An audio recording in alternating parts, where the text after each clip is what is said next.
guys, we got this great clip from one of our long content videos. Don't forget to hit the subscribe button. Enjoy. The first one is a purchase and sale agreement. And when you're first starting out, you want to get an as-is contract. That's what you should be making your offers on. You can find this online in your state. In Florida, we use what's called the FAR bar, and you can just Google search it and you can find it. You could get it from a realtor. Almost any realtor in any one of the 50 states is going to be able to easily give you a contract that's an as-is contract for the state that you're in. It gets a little trickier in Puerto Rico, and we'll talk about that more when you're doing business in Puerto Rico. Puerto Rico law is more governed by what exactly the contract says, especially around leases and purchases and corporate docs and things like that. We are more comfortable with the boilerplate stuff when we're doing business in the 50 states. When we are doing business in Puerto Rico, it's always deal specific. So we go to a lawyer and we say, hey, here's what we're gonna do. We're gonna take this old office building and we're gonna bring it up to its highest and best use, which we believe is gonna be a hotel. And so here are the partners that are in play, and we need to have this amount of money raised for it, and we're gonna have this guy do the construction. And we put all of this stuff together inside of an operating agreement for that specific entity. And it's deal specific in Puerto Rico. We do a little bit more boilerplate stuff when we're back in the 50 states. So just something to keep in mind. Guys, they're easy to find. They're online. They're everywhere. You can get them from any realtor. Rental or lease agreements, the same thing. So I think there's many places you can go and get great rental lease agreements, and you want to have it looked at by your attorney especially when you get into a business and you're going to have more than just one time, right? Like, so if you're going to buy a property and have it as a rental property, or you've been living in your property for 20 years now and you're moving up to the next one and you're going to keep that house as a rental property, go get a boilerplate lease. It'll be fine. If you're going to do this as a business, speak to the professionals that are going to help you to structure it in a way that it most fits your needs. Option agreements, they're similar to as-is contracts. So I talk a lot about between Florida and Puerto Rico, because we have a real estate business in Florida. It's its own entity. It runs its own way. It buys its own properties, and we use as-is contracts there. But we also buy properties through PR consultants in Puerto Rico. And when we're in Puerto Rico, we use an option contract. So I want to talk about option contracts, because option contracts are extremely important to doing business in Puerto Rico. You can still get an option contract from your local realtor.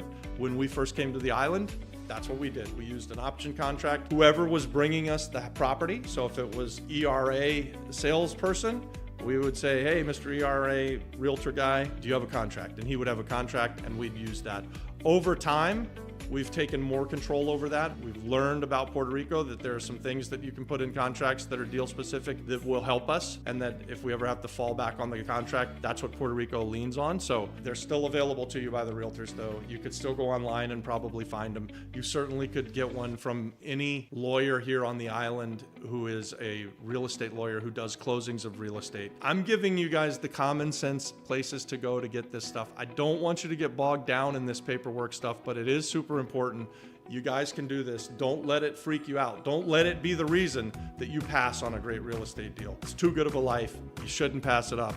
You can do this, guys. You've got this in you. Another one that I want to talk about is the joint venture agreements. We expand our business through partnering with people. So we're partnering with people. We invite partnerships with people through this YouTube channel. We do this every single day.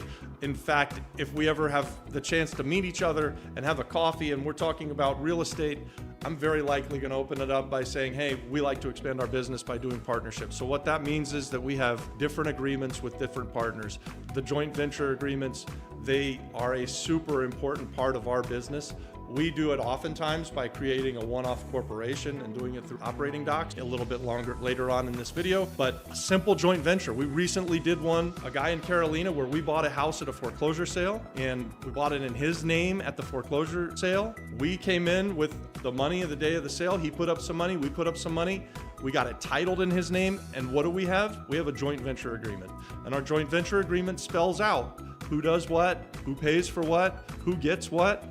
It's a super important document. And this is one that I'm going to suggest that you might not want to just get the boilerplate joint venture off of the internet. Although they are there, I would have your real estate attorney look at it and make sure that it's set up for you specifically. So with the joint ventures, they can change drastically from one deal to the next. I hope this is making sense, guys. I hope you're picking up what I'm putting down. If you like some of this stuff, leave me a comment, give me some encouragement. This is the side of the business that I'm not an expert on. I have business partners that I rely on. I have lawyers that we pay to handle this stuff, but I think it's important for us as part of this YouTube community to put this out here so that you know what to expect. And the most important thing that I'm telling you probably is that you guys don't have to worry about this too much. Don't let it be the thing that stops you from becoming an entrepreneur or from becoming a real estate investor. Yes, please protect yourself. Yes, please dot all the I's, cross all the T's, but I'm saying it again and again, and I'll continue to say it forever. Find a great deal. Hey guys, thanks for watching that. Subscribe to our channel, watch this next, and then also check out the pinned content for more great content, guys. God bless.